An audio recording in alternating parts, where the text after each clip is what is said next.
behind schedule, but I have some good news that I'm under strict orders to be as quick as possible. So I'll try and move along smoothly so we can all go to a coffee break and have some lunch. So I wanted to start my talk with a quote from the Secretary General of the United Nations, Mr. Antonio Guterres, who in the opening of the high-level debate of the General Assembly in 2017 said that artificial intelligence is a game changer that can boost development and transform lives in spectacular fashion.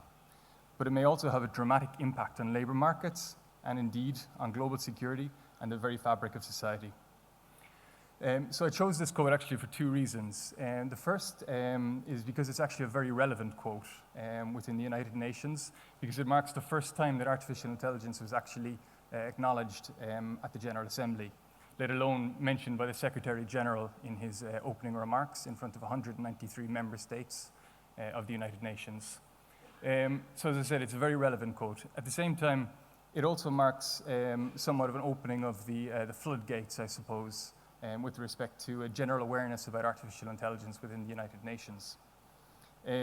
So having never been mentioned before the General Assembly, this acknowledgement here was actually followed up later on in the day by acknowledgement by 3 member states of the United Nations who specifically mentioned artificial intelligence. The following year, in 2018, this number dramatically increased to 12 member states making reference to artificial intelligence in their remarks. The following year again, so just this past month at the General Assembly, the number increased once more and 14 member states specifically acknowledged artificial intelligence in their remarks. So as I said, there's a general growing awareness globally on the issues of artificial intelligence. The second reason I picked this quote is because I think it very nicely summarizes the duality that comes with artificial intelligence, and that is that it has great promise for us, but at the same time it also comes with, I suppose, the possibility for great harm. So yes, in light of this, I wanted to briefly talk about the idea of AI governance, and that is the idea of a framework, be it legal, ethical, or otherwise, that would govern the research, the development, the implementation of artificial intelligence technologies in a way that will allow us to tap into the positive potential of artificial intelligence, while at the same time minimizing the potential for the harmful consequences to arise. So with that, I just wanted to, maybe with this presentation, just give a slight overview of what's really going on in the world of AI governments, who's who, I suppose. But just please bear in mind that this is by no ways an exhaustive list of what's going on in AI governance. It's just a snapshot, I suppose, of what's going on. So first of all, I wanted to look at the private sector. As we all know, the private sector is very much leading the way with respect to innovation in artificial intelligence. They're at the forefront of research and development. But at the same time, they're also very active in terms of AI governance. So as a form, I guess, of self-regulation, what we've seen over the past few years is a number of private companies actually establishing dedicated initiatives in artificial intelligence, looking at, I suppose, a broad perspective of issues with a view towards ensuring that the use of artificial intelligence taps into this positive potential. So what we've seen is the development of overarching principles on the ethics of AI, guidelines to ensure the ethical use of artificial intelligence, and even the establishment of advisory councils or ethical bodies on artificial intelligence. One very high-profile example of this is Google's Deepmind Ethics in Society, which is a research unit established by Google in 2017 with a view towards helping technologists put ethics into practice and to help society anticipate and direct the impact of artificial intelligence so that it works for the benefit of all.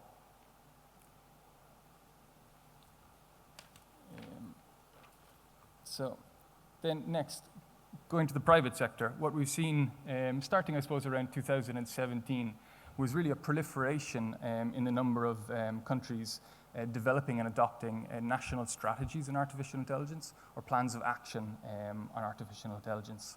So by, I suppose, national strategies or plans of actions, what I mean is an overarching framework to allow for a country with respect to its engagement with respect to artificial intelligence.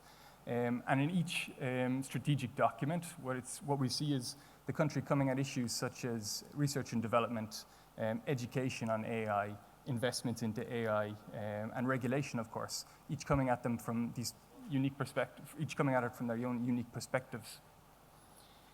So this image itself is a bit old. This is a very fast-moving area. So as I said, it's not up to date. It actually continues a lot more. And if you're interested in actually diving a little more deeper into what's going on the national level with respect to national strategies, I would actually encourage you to look at a recent report by Future Grasp that we at UNICRI actually supported. And in this report, what we did was we identified 41 states that have either adopted a national strategy or plan of action, or else taken some sort of concrete action with respect to demonstrating their intention of having a strategy or plan of action in the near future. So as I said, it's a pity because a lot of work went into this report, but as I said, it's a very fast-moving area. So although we identified 41 states in July, it's a bit dated at this stage. And for instance, I know in the past week or so, for instance, the Netherlands, Malta, and Russia have all come out with national strategies or plans of action. But as I said, it's an interesting overview of what's going on at a national level in terms of, as I said, education, research, development, and of course, regulation.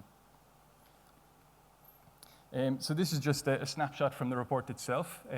So in orange, you see the states that are actually have adopted a national strategy or a plan of action, and in blue, you see the countries that have taken some sort of concrete action in terms of demonstrating their attention. So again, if we were to update this now, there'd probably be a lot more blue on the map and probably a lot more orange on the map. But what I think is one of the interesting things to take away from this map is actually the growing digital divide between the geographic north and the geographic south, which is again a significant challenge that we'll be facing in the near future. So having looked at the efforts of the public sector and the private sector, there's a couple of other initiatives that I would like to mention. So for instance, one particular noteworthy initiative is the high-level expert group on artificial intelligence of the European Commission, established in 2018 as part of the European Union's own strategy on artificial intelligence. So the high-level expert group actually met several times over a period of a year or so, and they developed and adopted a set of guidelines on the ethical use of artificial intelligence. And actually, as of late, they've moved from the development of this guidelines phase into the actual piloting of the guidelines. So, for instance, they've actually launched a call for interested stakeholders to volunteer in the participation in the piloting of this guidelines. So, for instance, I know, for example, the Netherlands National Police has expressed interest in piloting the ethical guidelines from their own perspective. A couple of other initiatives, maybe more locally, is the World Government Summit, which has been organized here in Dubai since 2013. For the last 2 years of the World Government Summit, there's been a dedicated global AI governance forum taking place within the World Government Summit. Then maybe looking at it from a more technical perspective, OpenAI has been looking at the issues of artificial intelligence safety. And as well the IEEE, so the Institute for Electrical and Electronic Engineers, through its Standards Association, have released a guideline document on ethically aligned design, so ethics by design, with respect to the development of artificial intelligence.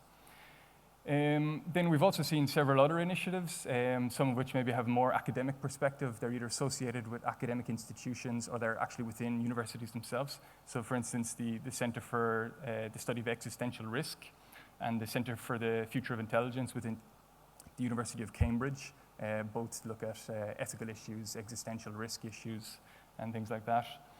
One more initiative worth mentioning is the Partnership on AI, which is a collaborative initiative consisting of, I think at this stage, it's about 80 different private sector entities, NGOs, UN organizations. So you see here on screen a couple of the companies that are involved in it, so Google, IBM, Facebook, Microsoft. And again, the idea of this is to look at best practices for the development of artificial intelligence, but also how to deal with some of the impact on society and on mankind in general.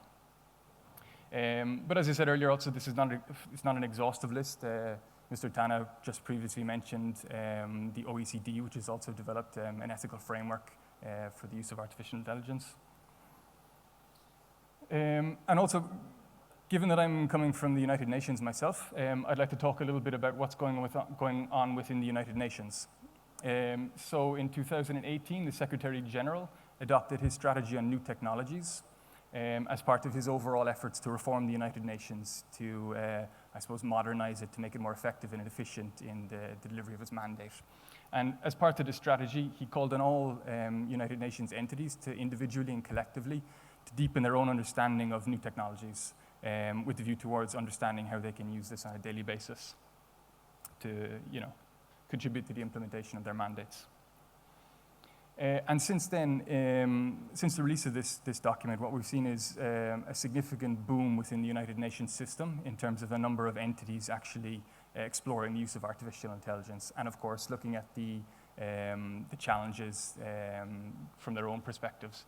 So for instance, the World Health Organization, looking at it from a health perspective, UNODA, the Office of Disarmament Affairs, looking at the weaponization of artificial intelligence, the International Labour Organization, of course, looking at the jobs perspective to it. But of these, there's two that I want to in particularly mention. The first is the International Telecommunications Union, that for the past couple of years has been organizing the AI for Good Summit, which takes place in Geneva once a year.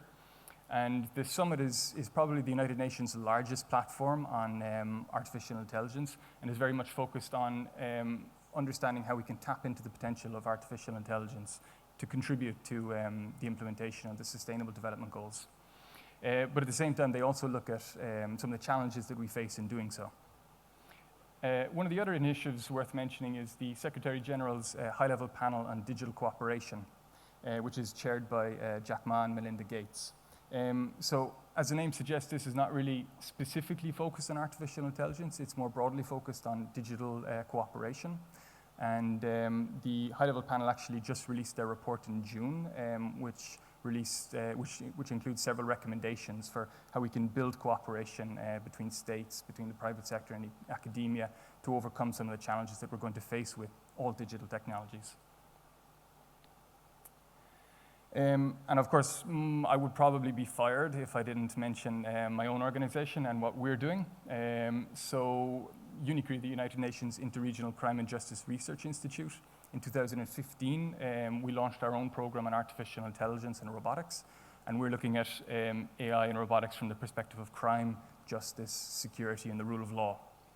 With the support of the Netherlands, we launched our Center for Artificial Intelligence and Robotics in The Hague in the Netherlands in 2017. And one of the main focuses of our work is working together with Interpol on the use of artificial intelligence for law enforcement. And there, we're very much focused on understanding the challenges and opportunities that AI presents for law enforcement. And we organize an annual gathering of law enforcement agencies, bringing them together with stakeholders from industry, academia, and civil society. During the last meeting that we had this past July in Singapore, representatives actually called upon UNICRI and Interpol to develop a set of overarching principles for the ethical use of AI by law enforcement and guidelines for the lawful and trustworthy use of artificial intelligence. So going forward, this is going to be one of the main initiatives that's going to keep us busy for the future in 2020 in particular. So basically, what I hope you'll have seen from this very quick overview is that this is a very active sphere.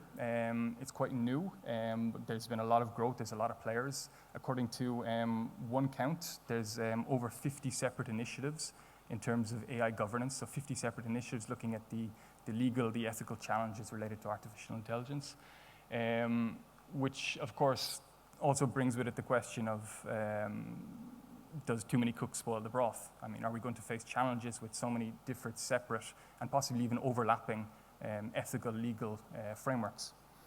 One last initiative that I would like to mention is this, the International Congress for the Governance of Artificial Intelligence, which I think is a little bit different.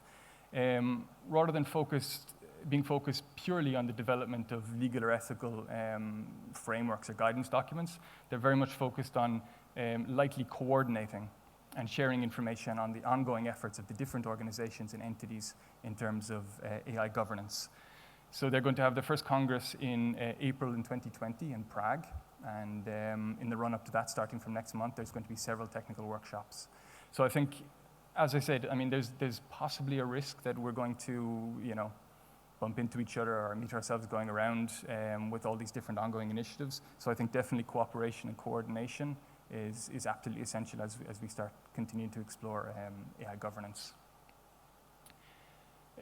So yes, with that, I'll finish up quickly so we can all go for lunch. But if anybody has any questions, I'd be delighted to answer them.